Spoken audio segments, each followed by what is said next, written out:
Good afternoon guys. আজি মই দুপৰীয়াৰ পৰাই এই ভিডিঅ'টো আৰম্ভ কৰিলোঁ।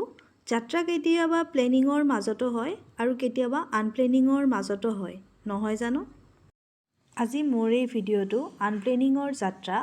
মই অভয়াপুৰীলৈ আজি অকস্মাত যাবলৈ ওলালোঁ, কাৰণ জেঠাৰ এক্সিডেণ্ট হৈছে আৰু ঘৰলৈ লৈ আহিছে, কিন্তু আমি চাব যাব পৰা নাছিলোঁ, যাৰ ফলত আজি আমি চাবলৈ ওলালোঁ। ব্ৰিটিছৰ আনুমতে গঢ়া ধুবুৰী জিলা আৰু চাপৰ মহকুমাৰ অন্তৰ্গত ছৈবাৰী চাহ বাগিচা এৰি আহি এয়া আমি বীৰ চিলাৰায়ৰ প্ৰতিমূৰ্তি দেখিবলৈ পালোঁ, যি সগৌৰৱেৰে কোচ ৰাজবংশী জাতিৰ জাতীয় অস্তিত্বৰ কথা বীৰত্বৰে প্ৰকাশ কৰি আহিছে।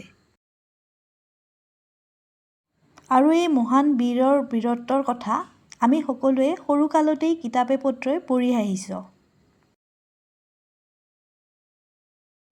এই প্ৰাকৃতিক সৌন্দৰ্যবোৰ উপভোগ কৰি আমি দেৱদাৰু নগৰী অভয়াপুৰীত প্ৰৱেশ কৰিলোঁ। যিহেতু ঠাইখনৰ চাৰিওফালেই দেৱদাৰু গছেৰে পৰিপূৰ্ণ, সেইকাৰণে এই ঠাইখনক দেৱদাৰু নগৰী বুলিও জনা যায়। এইদৰে আমি মাহীহঁতৰ ঘৰলৈ গৈ জেঠাৰ খা খবৰ লৈ খাই বৈ উভতি অহাৰ পথত মই নাৰ্চাৰী এখনত সোমালোগৈ আৰু নাৰ্চাৰীৰ মালিকৰ লগত কি কথা পাতিলোঁ এয়া আপোনালোকে শুনক। আমাৰ এইটো নাৰ্চাৰী 2002 চনৰ পৰা খুলিছে। 2002 চনৰ পৰা। আপোনাৰ এই নাৰ্চাৰী খোলাৰ হবি কেতিয়াৰ পৰা হ'ল দাদা? এইগিলা মানে আমি যেতিয়া সৰু তাৰ আগৰ পৰা মানে মোৰ দেউতা কৰিছিলে, মোৰ খুৰা আছিল সেইজনী কৰিছিলে। সিহঁতে আগতে মানে এই ঘৰতে ষ্টাৰ্ট কৰিছিলে, তাৰপিছত মানে মাথাত এটা হেৰি আহিল যে ঘৰৰ ভিতৰত আৰু কিমান কৰিম, অলপ মানে ৰাস্তাৰ কাষত যাই কৰোঁ, তেতিয়া বেনিফিটটো অলপ বেছি পাম। তাৰ কাৰণে মানে ইয়াতে কৰিল। কিছুদিন আগত মোটামুটি এই 4-5 বছৰমান আগত অলপ সৰু আছিল, এতিয়া লাহে লাহে বিজনেছটো আমি ডাঙৰ কৰিলোঁ আৰু। আৰু দাদা এই নাৰ্চাৰী খোলাৰ পিছত আপোনাৰ প্ৰফিট হৈছেনে? হৈছে প্ৰফিট হৈছে। বহুত হৈছে।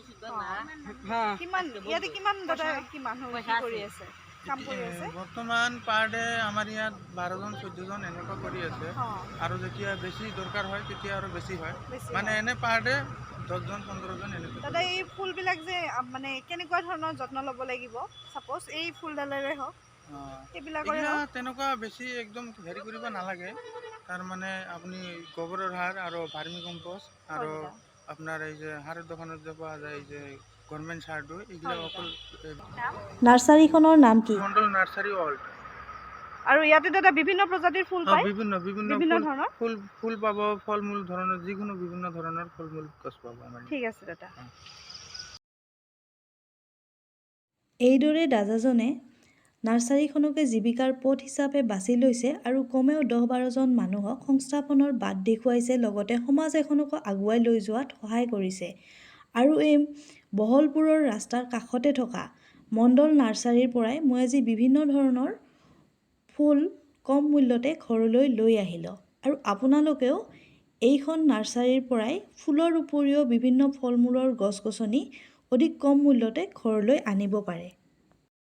গাইজ, আপোনালোকে বহুতেই মোৰ ভিডিঅ'টো চাই কিন্তু চেনেলটো মোৰ ছাবস্ক্ৰাইব নকৰে। আপোনালোকক এটা কাইণ্ডলি ৰিকুৱেষ্ট, মোৰ চেনেলটো ছাবস্ক্ৰাইব কৰিবলৈ নাপাহৰিব আৰু বেল আইকনটো প্ৰেছ কৰি দিব, যাতে ভিডিঅ' অহাৰ লগে লগে ন'টিফিকেশ্যনবোৰ আপোনালোক পাই যায়।